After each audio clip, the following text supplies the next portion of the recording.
Video solution to sample question paper given by the CBSE board for class 10 math board examination for the year 2021.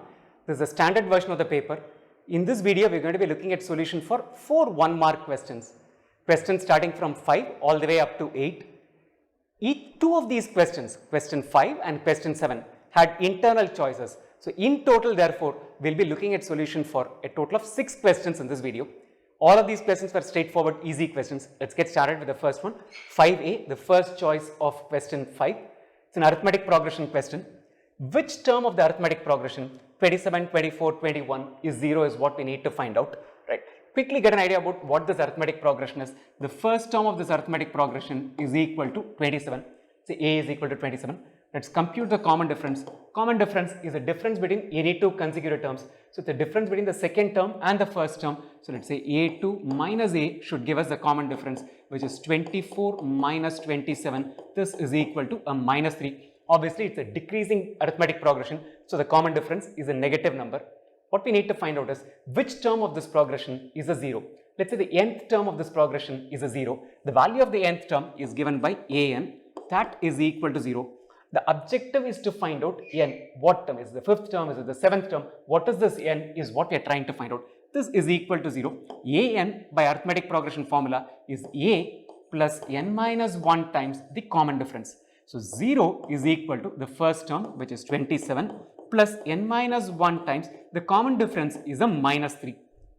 So, this term actually look at it, it's minus 3 times n minus 1. Let's take it to the left hand side, that will become plus 3 times n minus 1 is equal to 27.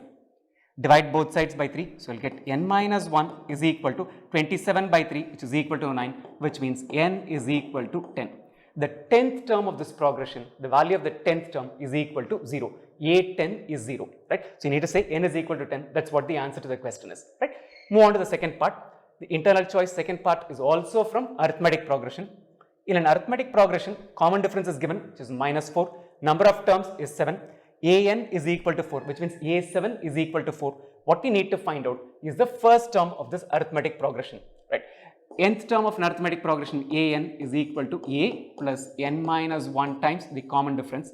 N is equal to 7. So, A7 is equal to A plus 7 minus 1 times the common difference. Plug in the value for A7 and the common difference. A7 is equal to 4. 4 is equal to A plus 7 minus 1 is a 6 and the common difference D is equal to a minus 4.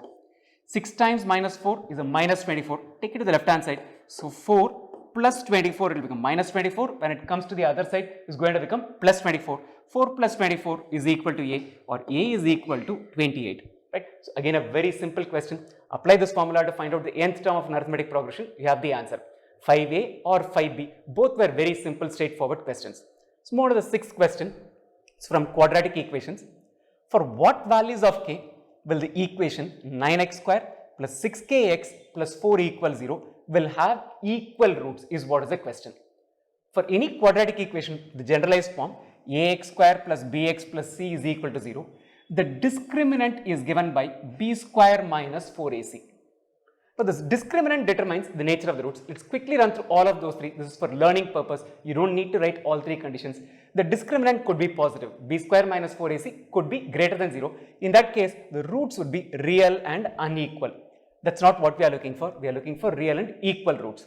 The discriminant b square minus 4ac, if it is equal to 0, then the roots would be real and equal. This is the condition that we are looking for.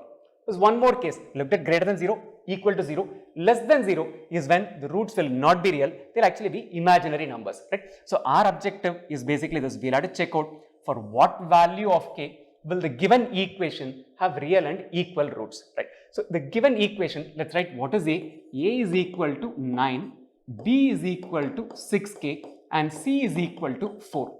So, the discriminant D, which is b square minus 4ac, for this equation will be 6k square, which is b square minus 4 times 9 times 4. Because the roots are real and equal, the discriminant should be equated to 0. So, we are going to be solving this equation to find the answer. This is 0. Right. 6k square is 36k square.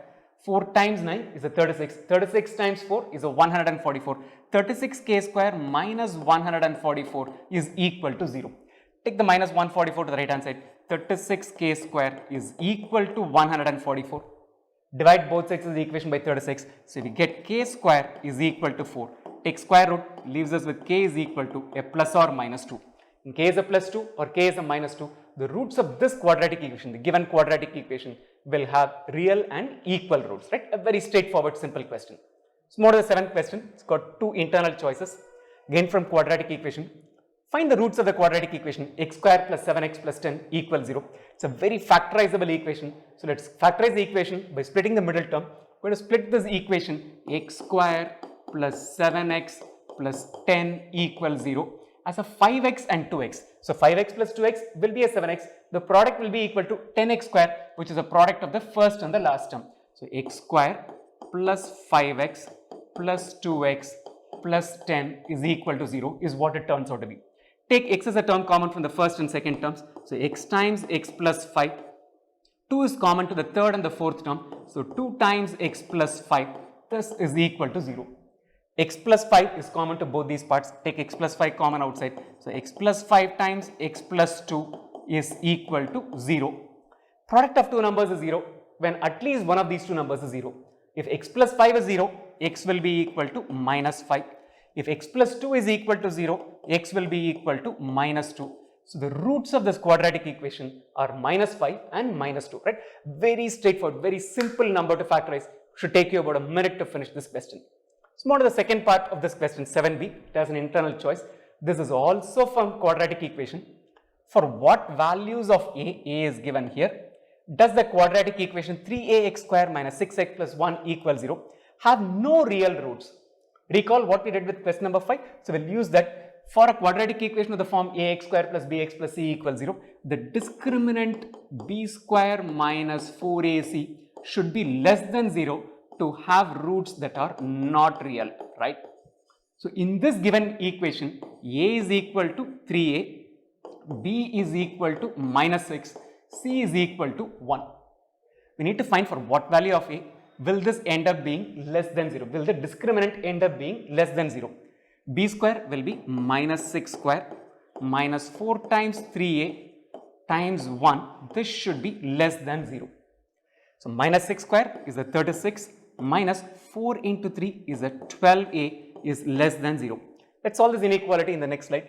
36 minus 12a, 36 minus 12a is less than 0.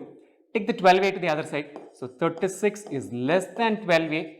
Both these numbers 36 and 12 are divisible by 12. Let's divide them by 12. So, 3 is less than a, or you can write it as a is greater than 3. When a is greater than 3, the roots of the given quadratic equation will not have real roots, right? So, this is what we need to find out. Final answer is a greater than 3. Quickly run through it once more, right? I'll recap it.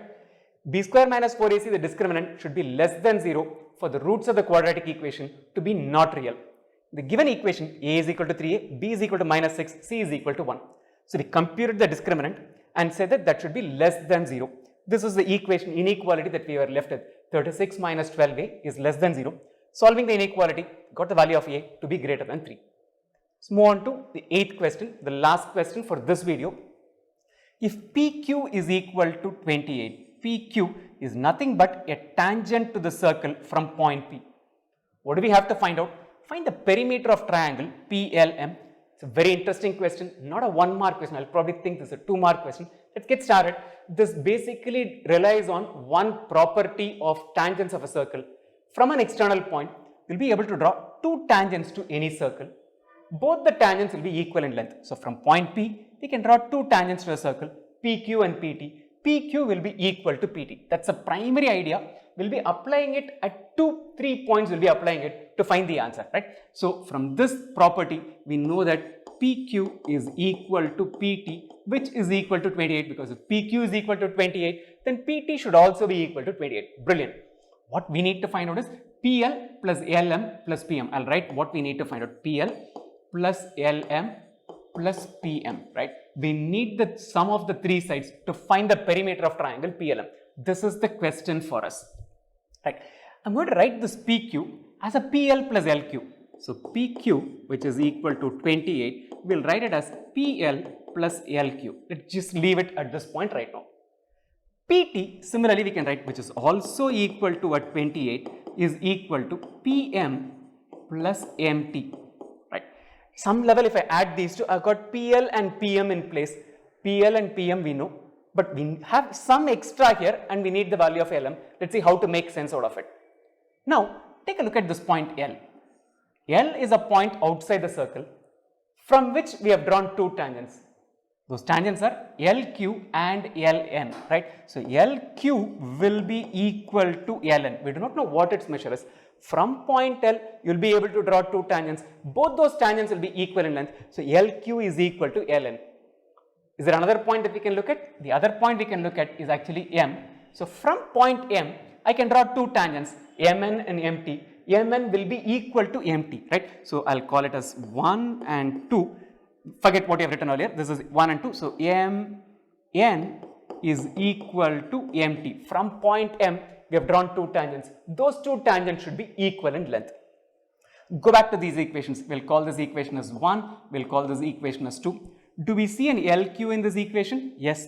Do we know LQ is equal to LN? Brilliant. Do we see an MT in the second equation? MT is equal to MN from this part? Right. So, I am going to go to the next slide. I am going to rewrite this PQ and PT. PQ I know is equal to PL plus LQ. We just deduce that LQ is equal to LN. So, PQ for us will be PL plus LN, which is equal to 28. We will call this as equation 3. So, PL plus LQ has been written as PL plus LN. PQ is at 28. Similarly, I am going to do the same thing for PT. PT is equal to PM plus MT, but MT is equal to MN. So, I am going to write it as PM plus MN. This is equal to 28 because PT is equal to 28. We will call this as equation 4. Add these two equations.